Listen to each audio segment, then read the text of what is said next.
반야신경 오늘 다시 시작합니다. 반야신경을 한번 우리 법당에서 예불 하듯이 원곡을 넣어서 같이 읽어볼까요?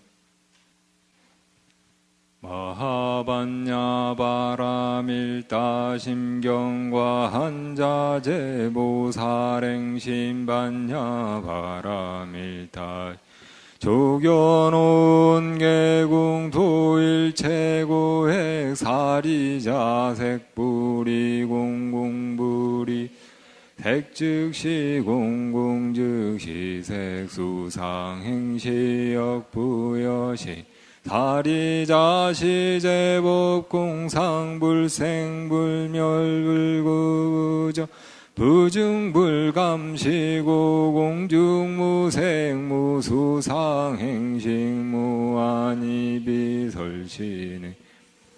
성향미촉법무안개내지무의식계무무명진내지무노사영무노 무구진멸도무지영무득이무소득고리살타의반야 바라밀다구신무가에 무가해고 무유공포원리전도 구경열반 삼세제불의 밤야 바라밀다 구득안육다라 삼맥삼보리고지반 바라밀다 시대신주시대명주신무상주신무 등등 능제일체고진실부라고 설밤야 바라밀다 주죽설 아제아제바라 승아제 모지사바 아제아제바라 바라승아제 모지사바 아제아제바라제 바라승아제 모지 사바.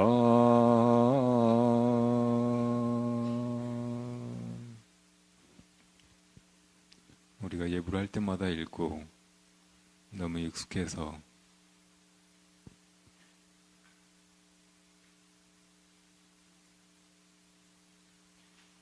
입으로는 아무 생각 없이도 혹은 다른 생각하면서도 따라할 수 있지만 막상 그 뜻은 깊이 이해하고 잘 알고 하는 사람이 많지 않습니다. 이번에 반야신경을 배워가면서 앞으로는 경을 읽을 때마다 그 본래 뜻, 또 부처님께서 우리에게 말씀하시고자 했던 그것을 열의 진실한 뜻을 바르게 깨달아 알 수 있도록 하시기 바랍니다.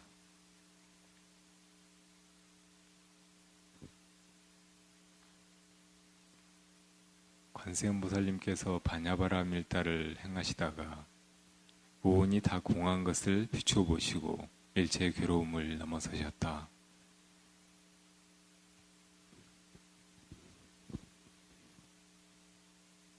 이 말을 뒤집어서 잘 보면 오온이 공하다는 것을 알지 못하기 때문에 우리는 이 괴로움에 허덕이고 있다는 뜻이 됩니다. 사실은 오온이 공한데 그것을 잘 비춰보지 않아서 그게 있다라고 착각함으로써 우리가 이 생사의 괴로움을 벗어나지 못하고 있다는 말입니다.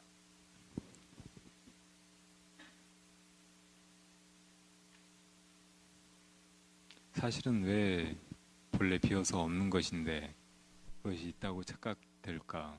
이것도 참 신비한 일이고, 그래서 경전에서는 처음 우리가 이 생사의 괴로움에 휘말리게 된 그 첫 번째 원인, 문명이 어디서 생겼는가 하는 질문에 대해서 후련이라고 말합니다. 12연기 이야기할 때 생사가 괴로움이고 그러니까 늙어 죽는 일이 괴로움이고 그 원인은 태어났기 때문이고 태어난 것은 이 세계가 있었기 때문이고 이 세계가 있게 된 것은 우리가 그것을 취착했기 때문이고 이렇게 쭉 소급해 들어가면 첫 번째 원인이 무명이다. 그러면 그 무명은 또 어디서 생겼는가 이렇게 물을 수 있잖아요. 근데 그 무명이 어떻게 생겼는가에 대해서는 후련이라고 대답하는 거. 후련이. 이상하죠.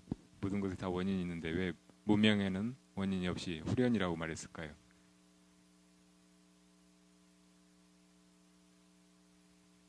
생겨난 것에는 다 원인이 있고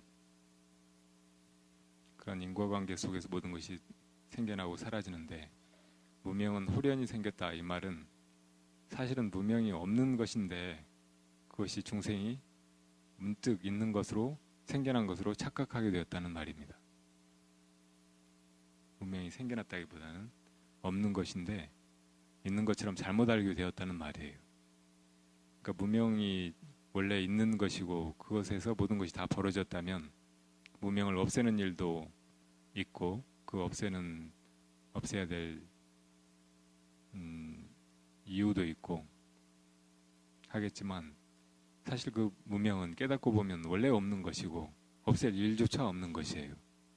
그렇기 때문에 부처님이 또 수많은 깨달은 분들이 본래 생사와 일반이 다르지 않다. 또 이 번뇌가 바로 곧 도리이다. 이렇게 이야기하고 계시는 겁니다. 알고 보면 없는 것인데 우리가 한때 무슨 이유인지 모르지만 어쩌다 보니까 후련히 그걸 잘 모르고 그렇게 착각하게 된 것이에요.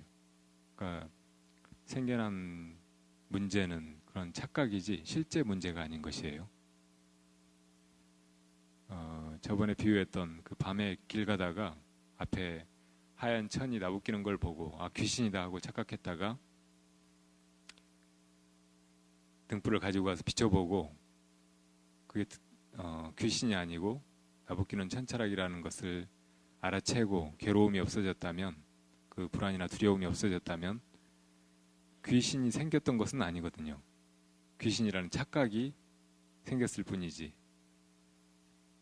그러니까 없애는 것도 귀신이 있다는 그런 착각이지 실제 귀신이 아닌 것이에요.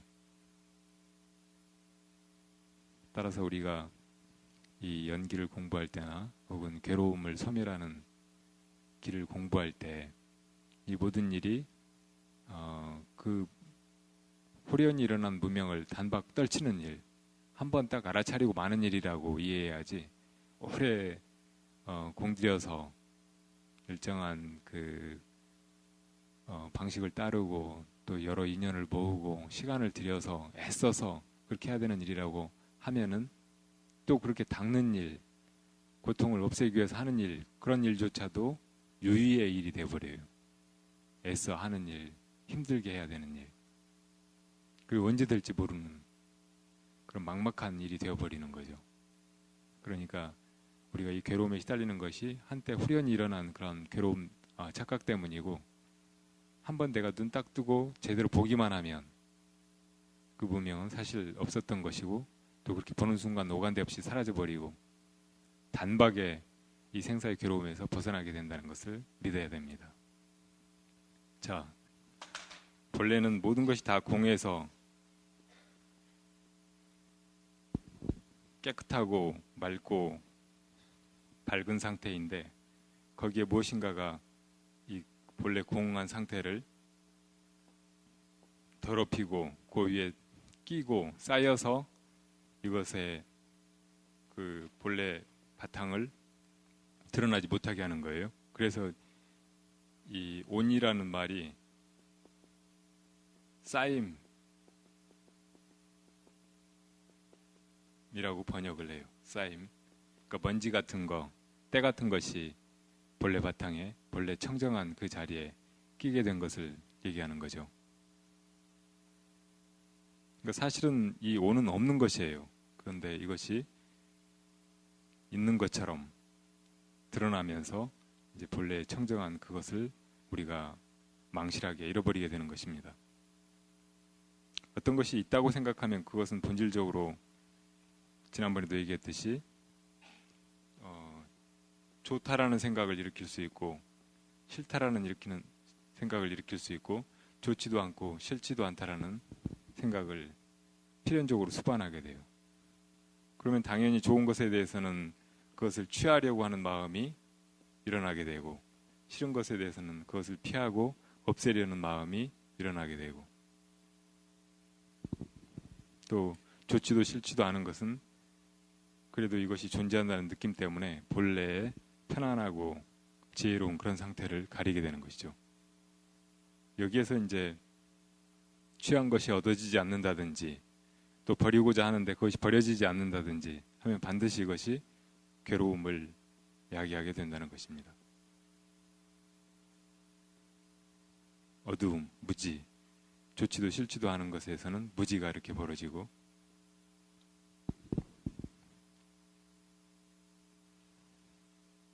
그렇기 때문에 우리가 고통을 벗어나려고 하는 일에는 반드시 이것을 거꾸로 소급해 들어가면서 그 근원을 다스리는 일이 필요한 거예요. 어떤 것이 괴롭다고 해서 이 괴로움만 따로 없앨 수는 없어요. 그 괴로움에는 원인이 있고 그 괴로움의 원인이 취하려는 마음이나 버리려는 마음이라고 하면 취하려는 마음은 이것은 애정이라고 할 수 있겠죠. 사랑하는 마음.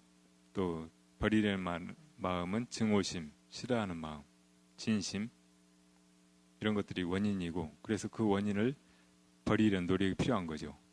이것들의 원인이 무엇인가 또 살펴보면 좋다 싫다라는 최초의 분별이고 이것들의 원인이 무엇인가 이렇게 따지고 가보면 존재하지 않는 것을 오온을 존재라고 취착하게 된 것, 있다고 보게 된 것이라고 할 수 있다는 거예요. 그래서 만약에 지혜로운 수행자가 실제로 우리가 존재라고 여기는 이 오온들이 다 비어서 없다는 것을 알게 되는 순간 좋다는 생각이나 싫다는 생각도 사라지고 취하려는 생각이나 버리려고 하는 생각도 사라지고 그러면 고통이 사라지게 된다는 이야기예요.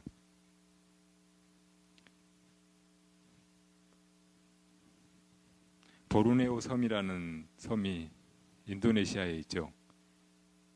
근데 그 섬에는 어마어마하게 넓은 천연의 숲이 있습니다. 원시림이. 그런데 거기서 벤 나무로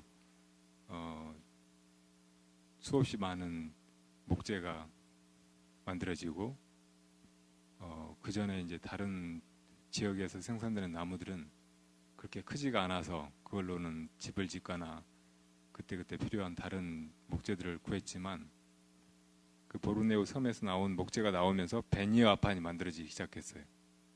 베니아판은 큰 나무를 아주 얇게 쪼개가지고 그것을 가로 세로로 붙여가지고 훨씬 견고하고 얇으면서도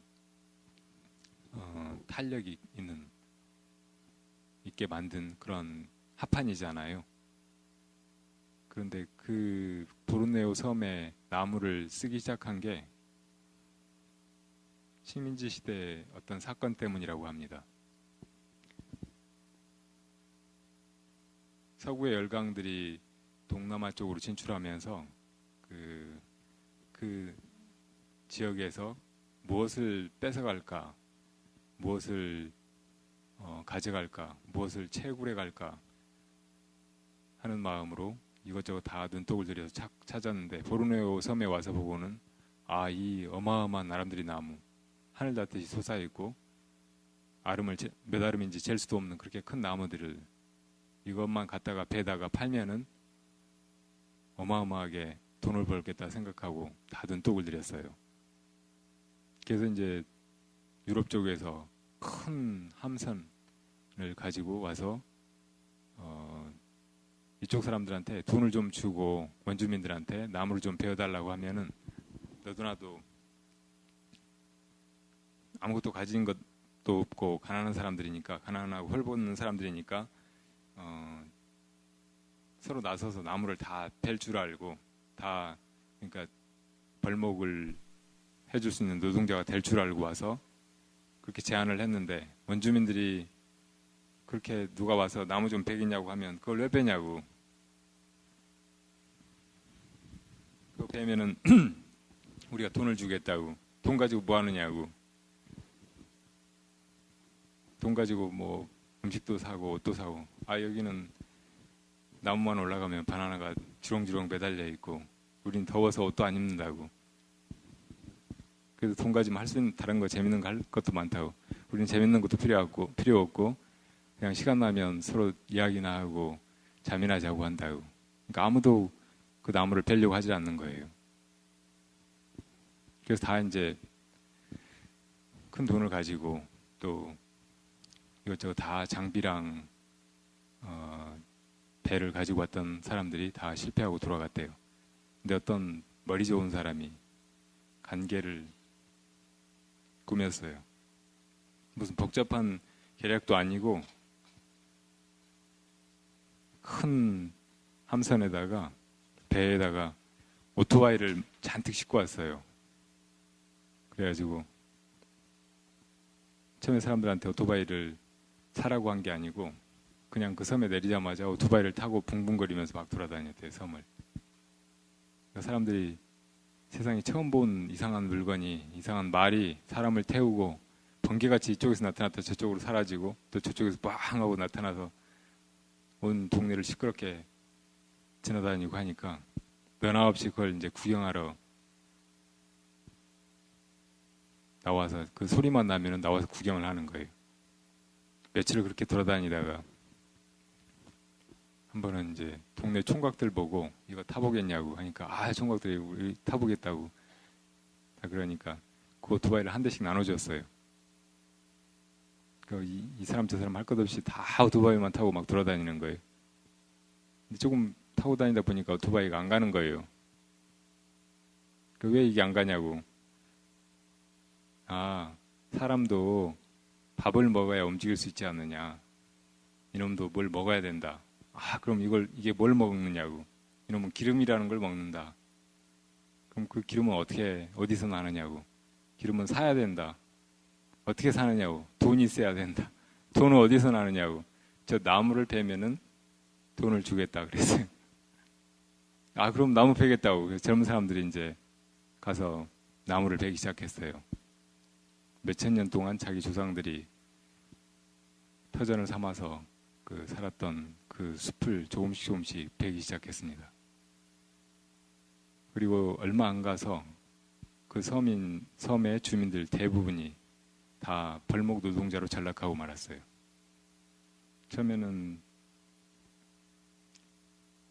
오토바이를 얻고 싶어서 시작했지만 나중에는 돈 가지고 뭐 신발도 사고 옷도 사고 더 맛있는 음식도 사고 그러면서 점점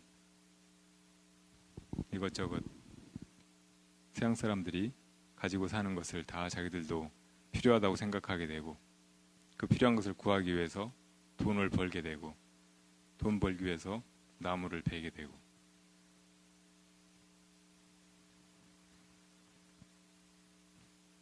이게 아주 우화적인 이야기 같지만 사실은 현대 문명이 가고 있는 방향을 잘 말해주고 있고 조금만 우리가 살아가는 모습을 돌이켜서 보면 그 벌목 노동자들과 다르지 않다는 것을 알게 됩니다. 조금 욕심을 줄이고 돈 대신 좀 편안한 마음, 여가, 더 가치로운 것 이런 것을 생각할 수 있고 그렇다면 이렇게 세상이 복잡하지도 않고 우리가 사는 것이 이렇게 방향 없이 허겁지겁 몰려가는 일이 아닐 텐데 지금 우리 사는 걸 보면 아침에 눈 뜨자마자 회사 가기 바쁘고 회사 가서 종일 일하고 또 밤늦게까지 일하고 집으로도 업무에 대한 생각, 회사 일 생각 그런 걸로 가득 차서 돌아오고 피곤해 지쳐가지고 또 녹아 떨어지고 그렇게 한 5, 6일 살다가 주말에는 또 피곤한 몸을 좀 쉰다고 오물오물 누워서 뒹굴뒹굴 하거나 어디 뭔가 새로운 것이 있나 하고 멀리 외출을 해보지만 또 피곤만 짊어지고 돌아오고 그런 생활이 계속되잖아요. 벌목 노동자들하고 별로 다를 게 없는 거예요. 그러니까 원래 우리가 욕심이 없다면 또 좋아하고 싫어하는 것이 없다면 그렇게 이 삶의 노예가 되지는 않을 거예요.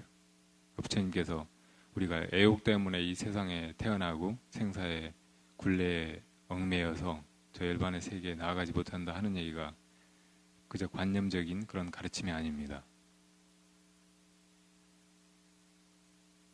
오늘날의 현대인들은 문명의 첨단에 서서 이것저것 수많은 문명의 얘기들을 누리면서 행복하게 살아간다고 생각하고 또 더 큰 행복이 미래에 기다리고 있으리라고 착각할지 모르지만 오히려 우리가 원시 사회를 아직도 유지하고 살아가는 원주민들이나 옛날 사람들이 살아갔던 방식을 가만히 돌아보면 우리가 결코 행복한 사람들이 아니고 우리에게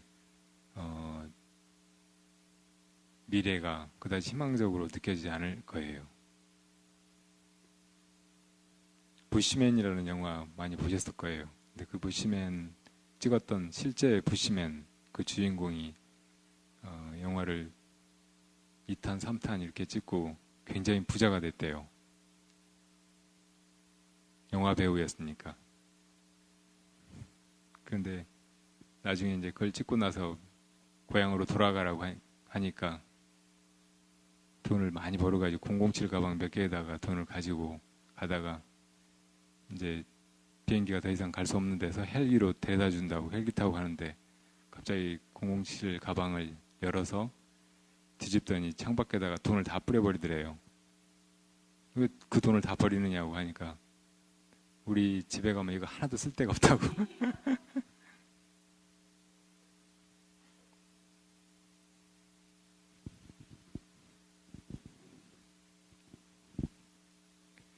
다 누구든지 자기가 좋아하는 것에 노예가 됩니다. 어떤 것을 처음에 좋아하게 되면서 호기심을 가지거나 혹은 문득 하고 저거 좋다 하는 생각을 내는 순간 마음이 거기 팔리게 되고 구하는 마음이 생기고 그런 애욕에 점점 더 휘말려서 나중에는 헤어나지 못하게 되고 그것이 결국은 자기 고통의 원인이라는 것을 모른 채 계속 구하는 마음을 쉬지 못하고 그렇게 우리가 살아가고 있는 거죠. 그러니까 우리가 가만히 이 세상 살면서 구하는 것이 뭔가 생각을 해보면 이게 돈이든 무슨 권력이나 지위든 아니면 사랑이든 그것이 나를 사로잡고 있고 내가 거기 매여 있고 그것 때문에 내가 이 많은 괴로움을 당하고 있다는 것을 알 수 있어요. 근데 우리는 애써 그렇게 자기를 돌아보려고 하지 않고 그것이 막연하게 우리를 행복하게 해주리라는 그런 꿈에서 깨어나고자 하지 않는지도 몰라요.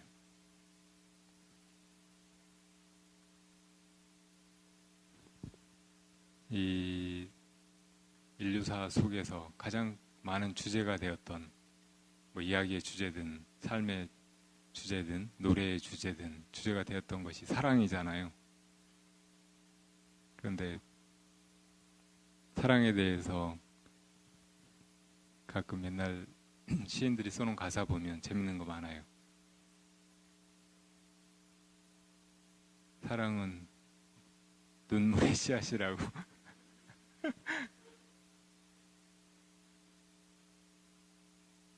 또 영어 무슨 노래 보니까 Some Say Love 그런 노래 아세요? 그 중에 이런 가사가 생각이 나네요. Some say love it is a razor that leaves your soul to bleed. 그러니까 누군가 사랑은 당신의 영혼을 피 흘리게 하는 칼날 같은 거라고 말하죠. 그런 가사인데 우리는 사랑이 다 우리를 행복하게 하고 기쁘게 하고 뭔가 채워주리라고 생각하면서 그것을 계속 추구하고 있는데 나중에 결국 보면 그 사랑 때문에 내 영혼이 피 흘리게 되는 거예요. 사랑이 나를 웃게 하고 행복하게 하리라는 막 생각 때문에 가슴이 부풀어서 그것을 향해서 다가가 보지만 마지막에 나에게 남는 것은 눈물밖에 없어요. 눈물의 씨앗이 싹 터서 나중에 열매가 돌아올 때는 비로소 사랑이 나를 속였다는 것을, 사랑이 그다지 행복하고 좋은 것이 아니었다는 것을 뒤늦게 느끼지만, 그런데도 우리는 또 그 사랑을 또 원하고, 한번 사랑에 실패하고 나도 또 다른 사랑을 찾고 계속 그렇게 마치 중독된 사람들처럼 그렇게 살아가고 있는 것 같아요. 그러니까 지혜로운 사람이라면 자기 마음이 애써 벗어나고 싶지 않은 그런 집착, 거의 무의식적으로 조건화되어 있는 자기 안에 그 애증 혹은 그것을 낳는 좋고 싫은 감정, 이것을 먼저 살필 줄 알아야 된다는 얘기예요. 자기가 무엇을 좋아할 때 얼른 그것을 살펴서 내 마음이 이것을 좋아하는구나, 이것에 끌려가고 있구나 하고 빨리 알아차리고, 이 좋아하는 마음은 곧 애착을 낳는다 하고 알아차리고, 그 애착은 곧 나중에 가서 괴로움으로 돌변해서 내 영혼을 피 흘리게 할 것이다 하고 알아차려서 그 마음을 빨리 끊어내야지, 애증이 되어버린 다음에 그것을 없애려고 하거나 또 취하는 마음이나 없애려고 하는 마음을 그렇게 되어버린 다음에 없애려고 하면 그건 좀처럼 잘 안 되거든요. 그러니까 처음에 이거 좋다 하는 생각이 일어났을 때 그것이 눈물의 씨앗이라는 것을 빨리 알아차리는 것이 좋습니다. 근데 요즘 사람들은 좋고 싫은 것을 당연하다고 생각하는 것 같아요. 그리고 좋고 싫은 것을 예민하게 알면 알수록 더 훌륭한 사람이라든지 혹은 더 많은 행복을 누리게 될 사람으로 착각하는 것 같아요. 아주 어린 아이들도 옛날에는 어른들이 애들한테 뭐 이거 좋으냐 싫으냐 그렇게 많이 묻지도 않았지만, 옛날에는 그래서 그냥 어른들이 주는 거, 또 이 세상이 되어가는 거, 그런 걸 그저 묵묵히 따르고 참고 해야 된다는 것을 먼저 배웠던 것 같은데, 요즘의 아이들은 잘하는 거 보면 제일 먼저 배우는 말이 싫어. 말도 잘 못하는 애들이 싫어 그러잖아요. 나 이거 좋아, 딱이야.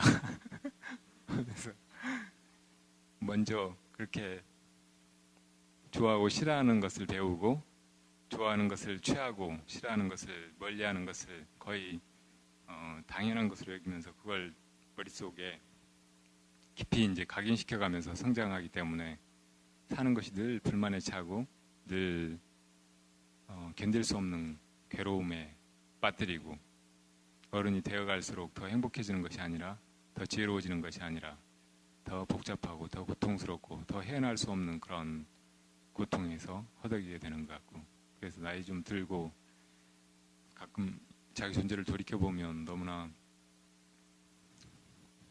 스스로가 불쌍하기도 하고 한심하기도 하고 혼란스럽기도 하고, 이렇게 살아서 뭐하나 하는 생각도 들고 우울하기도 하고 죽고 싶기도 하고 그렇게 되는 것 같아요. 그러니까 우리가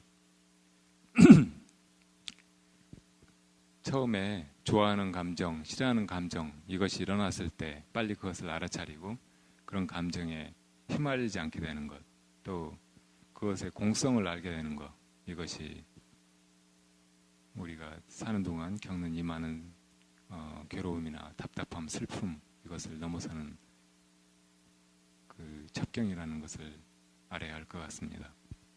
또 그렇게 좋아하고 싫어하는 느낌이 있기 전엔 먼저 이것이 있다라는 생각이 먼저 들잖아요. 그러니까 어떤 남자가 갑자기 마음에 들었다 그러면은 마음에 들기 전에 그 남자가 나타났으니까 내가 좋다는 생각을 낸 거잖아요. 내 삶에 갑자기 어떤 남자가 나타났으니까. 그러니까 그렇게 나타났을 때 그것이 공하다는 것을 알아차린다면 그걸 보고 좋아하는 마음도 나지 않게 되고, 낫다고 하더라도 그것이 공한 것을 또 살필 수 있게 되겠죠. 그러니까 어떤 것이 존재한다는 것을 아는 것은 끝없이 우리를 괴로움에 올가맬 그런 덫이라는 것을 살펴야 됩니다.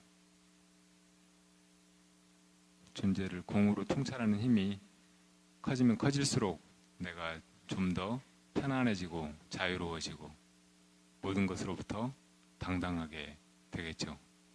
좋아하고 싫어하는 것이 많을수록 점점 우리 삶은 노예 상태처럼 감옥에 갇힌 사람처럼 그렇게 되어갑니다. 좋아하고 싫어하는 것을 다 버린다면은 그러면 나무토막이나 기왓장처럼 그렇게 되어버리고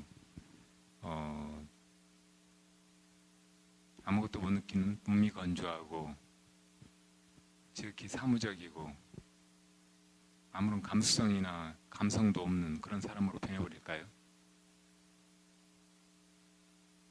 신비하게도 그렇지 않습니다. 부처님이나 뛰어난 수행자들 보면 훨씬 보통 사람들보다 더 예민하게 어떤 것을 감지하고 또 그 좋은 것 싫은 것을 잘 알아서 자기 마음을 잘 다스려갈 뿐만 아니라 주변도 그렇게 좋은 쪽으로 이끌고 다루고 하지, 좋은 것 싫은 것이 없으니까 그냥 모든 걸 다 내팽개치고 무관심하고 그렇진 않잖아요. 훌륭한 수행자들 주변을 보면은 그 주변이 다 깨끗하고 정갈하고 또 향기롭고 그렇지, 그냥 그런데 무심하니까 엉망진창으로 그냥 널브러져 있지 않거든요. 그게 우리 마음의 신비함이에요. 또 하나의, 그러니까 좋고 싫은 느낌이 없어져 버리면 죽어서 이렇게 아무것도 못하게 돼버리는 것이 아니라 훨씬 더 영민하고 깨어있는 그 밝은 마음이, 그 지혜가 작동해서 아주 자연스럽게 애증의 감정을 일으키지 않고도 주변을 그렇게 편안하게 따뜻하게 돌봐간다는 거예요.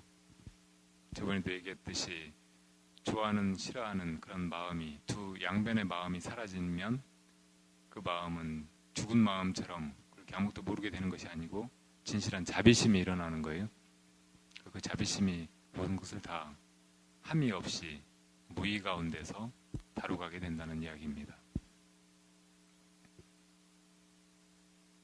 그러니까 관세음보살님께서 이렇게 오온이 다 공하다는 것을 바르게 아심으로써 이제 그것들이 좋은 거, 싫은 거, 또 취하고 싶은 마음, 밀어내고 없애려는 마음, 그런 것도 다 일어나지 않게 하고, 그럼으로써 모든 것으로부터 자유롭고 편안하게 있으면서 그 본래 마음에서 끝없는 자비심을 일으켜서 천수천안으로 일체 중생을 제도하실 수 있게 하신 거예요. 우리도 우리 마음 안에 좋아하고 싫은 마음이 일어나고 있지만 그 좋아하고 싫어하는 마음이 일어나는 그 바탕에 그 좋은 싫은 것을 버릴 수 있는 마음도 있고, 또 이 모든 것을 다 존재로 착각하고 있지만 그 착각이 공하다는 것을 알 수 있는 그 지혜의 마음이 있기 때문에 그 마음을 그대로 우리가 깨달아서 쓰게 된다면 저 관세음보살님과 조금도 다를 바 없이 일체 중생을 제도하는 그런 보살의 행원을 우리도 그대로 하게 될 것입니다. 오온이 다 공하다는 것을 깨달아서 일체의 괴로움을 넘어서셨다 하셨는데, 이 오온에 대해서 이제 쭉 열거해 가면서 부연 설명하고 있어요. 지난번에 얘기했듯이 오온이 다 공하다는 것을 비춰보셨다 이렇게 되어 있지만 뒤에는 이제 색수상식으로 나누어서 설명을 하고 계시고, 그 다음에 이제 불법 안에서 그 일체를 다른 방식으로 많이 설명하잖아요. 오온 일체가 곧 오온이다 이렇게 말하기도 하지만 어떤 때는 안이비설신이 육근이 색성양미처법, 이 육진을 대하는 것이다 이렇게 설명하기도 하고, 또 어떤 때는 18개다 이렇게 말하기도 하고, 또 12연계에서 이 모든 것이 벌어진다 이렇게 설명하기도 하고 여러 가지 틀로 이제 부처님께서 그 일체를 들어서 설명하셨는데 결국 오온이 다 공하다고 보면 이것들이 다 어디에도 존재하지 않는다. 우리 중생이 착각하고 있는 이 세계, 중생의 마음 이것도 다 공할 뿐만 아니라 그것을 넘어서는 길이라든지 그것을 넘어선 저 불보살님의 마음, 그 불보살님의 마음에서 벌어진 세계 그런 것조차 다 공하다. 뭐 사성제 혹은 뭐 깨달음 이런 것조차 다 공하다. 그렇게 쭉 부연해 가시면서 이 반야심경이 전개됩니다. 자, 이번 시간에 이렇게만 하고 잠시 쉬었다가 여러분 질문을 간단히 받고 그 다음에 조금 더 이야기할게요.